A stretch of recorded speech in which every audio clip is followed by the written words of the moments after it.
Hall of Fame, golf, Charlie Sifford. Tell me what that's about, It's so what it weird means. coming up here and y'all talking about golf. That's so still huh? And yeah, no. That's pretty obviously. It's pretty special. There's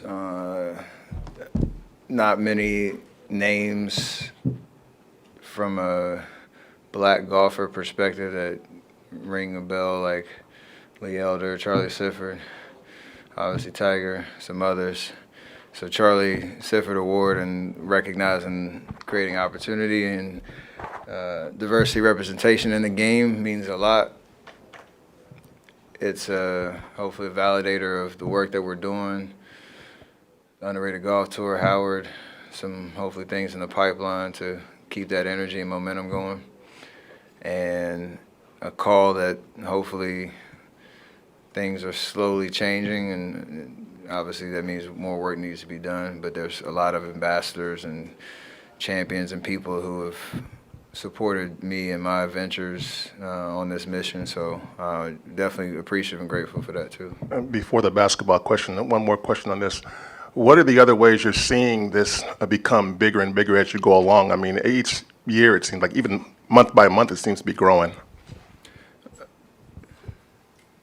It's always nice to when you get to see, right? You get to see the vision of what we're doing come to life in terms of putting these young men and women on stage, whether they're playing on TV or getting access to tournaments they didn't have access to before. Obviously, a Division I team being in existence that wasn't 3 years ago, and they're winning championships already at Howard. So it's just for young kids to be able to see themselves on the course and understand that there is a roadmap for them if they want to pursue golf at a higher level, and then also golf being the vehicle to create opportunity for these kids in terms of education, networking, character development, workforce training, opening their eyes to different industries or different careers outside of actually just playing golf. So changing lives in that way, I think we're being able to tell those stories more consistently, and eventually it won't be the exception to the rule.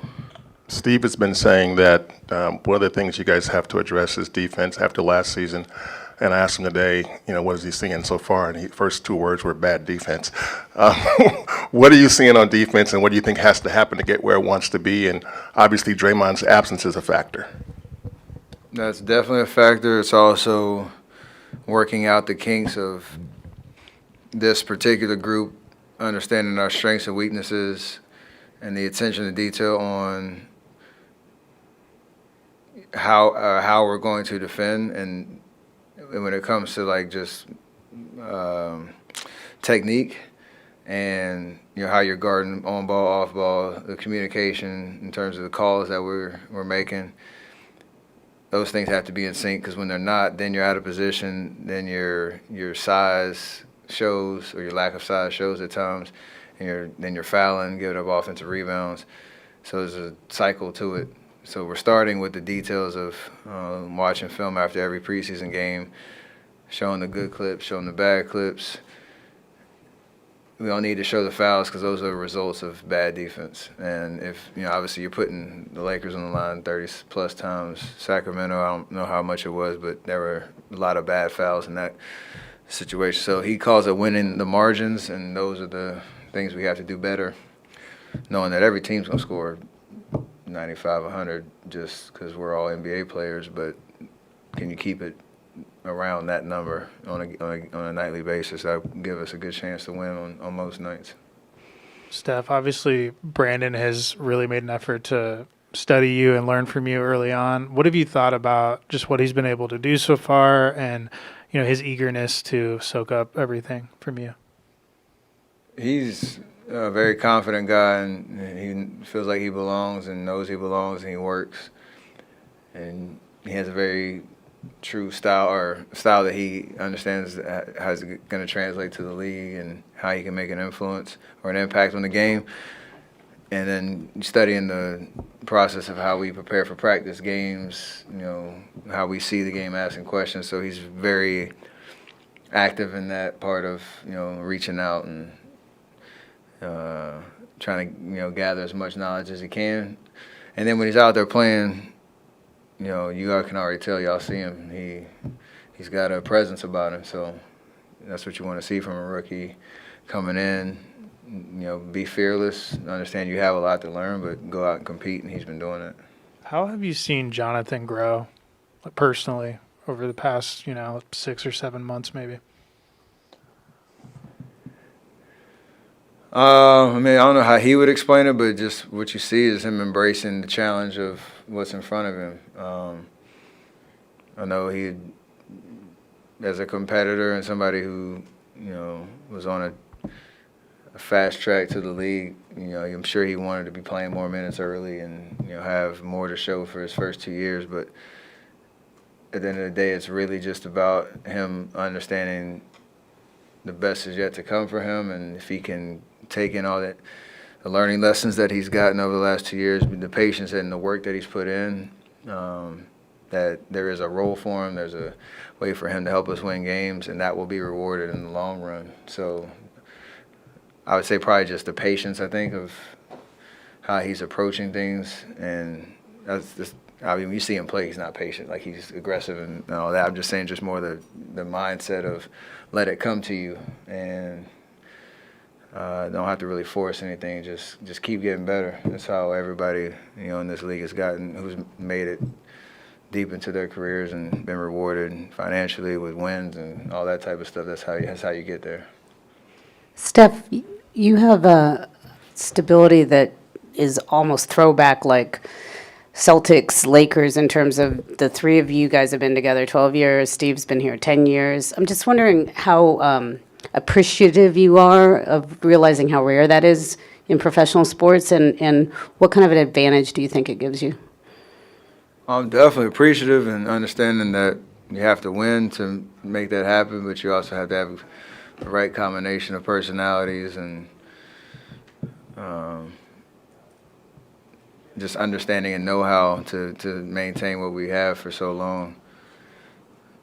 And you get reminded that every time a veteran comes in as a new guy on the team and they speak on what it is to kind of bounce around the league and, what their experience has been in different places. And always my comeback is, I don't know anything about that. So it's nice to be able to say that, obviously, but it helps just because you can kind of eliminate certain variables from year to year of just familiarity and comfortability on how we do things here. And more it's just about adapting to whatever the challenges of that particular roster and that particular season. But the environment, the facilities, the personalities that we have within the organization, like all that stuff helps just, keep you comfortable in the sense of how you kind of move on a day-to-day basis. And, we're in these buildings for, y'all probably feel how much y'all are in here. We're in here a lot more. It's like it's a lot of time you're spending with, certain people. So you got to have that type of respect and appreciation. And does getting someone like Chris Paul in, who's been on 6 different teams, does that, I guess the downfall of stability could be staleness. I mean, does it kind of keep you guys fresh when you have these veterans come in who have a different point of view, and the young guys as well? Oh, yeah, if we were playing 3-on-3, me and Draymond and Klay, with 3-on-3 league, it'd probably get stale, but you definitely have different, energy and personalities around you. Like I said, you have to embrace the challenge of whatever it means to put that particular team together and make it work. So,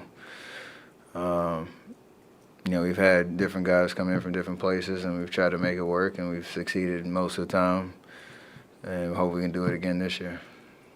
Steph, what was it about Mac Dre's legacy that made you and your partner Erick want to do the documentary on him?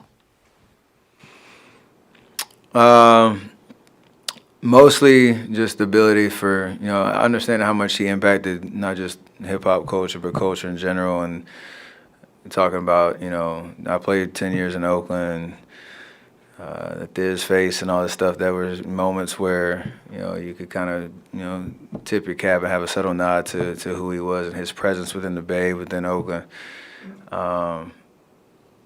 That when that opportunity came, it made sense because we've tried to find a lot of ways to put Oakland on the map, put the Bay on the map, and tell the stories that need to be told. And it's such an iconic time frame in terms of hip hop history that, you know, he was able to dominate while he was here, along with, you know, a lot of other characters, and that's a story that needs to be told. So I'm happy that, one, being a part of that project will hopefully bring the right energy of people that want to be a part of that project with us, because it's not up to me to tell his stories, you know, putting the right people in the room to do it. So I'm excited about that. Absolutely. And what does it mean to you to have Wanda, who doesn't get involved in a lot of things, actually involved in the project? It speaks to the energy that we have behind this and why it's a good time to do it, for sure. Steph, what's your vantage point sitting during last game with Chris Paul too? You guys are both on the bench. Are you guys kind of feeding off each other, saying what you guys see?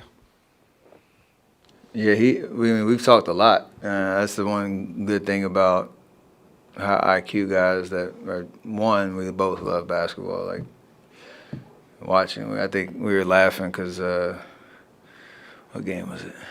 No, it was on the plane on the way from LA to Sacramento. We were at the card table, just small talking, and then I think we both knew the slate of preseason games that were playing that night. And like we were like kind of looking forward to tuning in. And like we both kind of laughed, like I don't know how many people on this plane actually know which 4 teams are playing in the preseason tonight. So it's like just basketball junkies that want to talk about it, you know, live it, and then that feeds into. I saw him watching film with coaches for like 20 minutes after brunch in Sacramento before the game. I just kind of walked over and eavesdropped for 30 seconds and then kept it moving. But he was going through defensive rotations and stuff, just trying to, you know, figure stuff out. So that bleeds into how everybody approaches the day-to-day, because there's a care factor, and I think that matters. This isn't the first time that Jerome has been around you guys. Have you noticed anything different, though, from last year where he was trying to be on a two-way to this year being on that two-way? Just that he knows the respect he has in the locker room from all of us, of how hard he works and how he approaches things and who he is as a person. And there's opportunity for him, for sure. There's going to be at some point in the season, just to be ready for it. And don't put too much pressure on yourself. Just go hoop. That's how you got here, and that's what we expect from him. 2 more, CJ. Steph, we keep hearing about how connected this year's team is. I know you spoke about it a little bit in Los Angeles, but in what ways have you seen that this preseason? You can only control certain things at this point, and for us, that is just how you approach every day with the energy at practice, the conversations that are happening in the locker room, on the court during, you know, our reps, and the veterans coaching the young guys, and the veterans trying to figure out things that we don't understand and adjustments that we're making and all that. I mean, obviously we had some good summer work, so we got a head start just on everybody being in the same building. So training camp wasn't the how my name is type of energy. So that all helps, but we got a lot of work to do. And you know you're going to hit adversity at some point, and how you push through that should be a reflection of the energy that we put in so far right now. And what has it been like over these last 2 games, watching some of the young guys on this team close out games? That's the fun part of the preseason, because you know we're not going to play every minute. And I remember when I was a young guy, my first 2 years playing preseason games, and you're doing the hockey subs and 5 in, 5 out, and then you see the young guys finish, you know, the games, and you want them to be competitive. You want to develop a winning mindset. I think both teams in LA and SAC, we were all standing up cheering on our guys, because again, don't ever take any opportunity that they have out there for granted, because that could make the difference in, you know, being in the rotation or not, or, you know, making an impression on the rest of the league. So they got to take it serious, and we got to bring that energy to support them. And it's just fun. Like, we're playing basketball at the end of the day. And it's nice to see guys win. You want to win any game you play. I don't care what it is. Just piggybacking off of the Dalton's question about Chris Paul, what's it been like on the court communicating with him? Because it looks like he's sort of in everyone's ear after every play, sort of communicating everything. How would you describe what it's like to him? We've seen him play for a very long time, and it's nice that it's getting directed at us in a way that we can accept it versus how it used to be. Because he does talk. That's what he's constantly like locked in on what's going on. And the adjustments need to be made in the game within the game. So you got to embrace it, even if sometimes you might not want to hear it because it's challenging you to do something different. Like I know those moments are going to come too, and we're going to give them to him and all the way down the roster. But good teams accept it and embrace it, and it's part of your identity.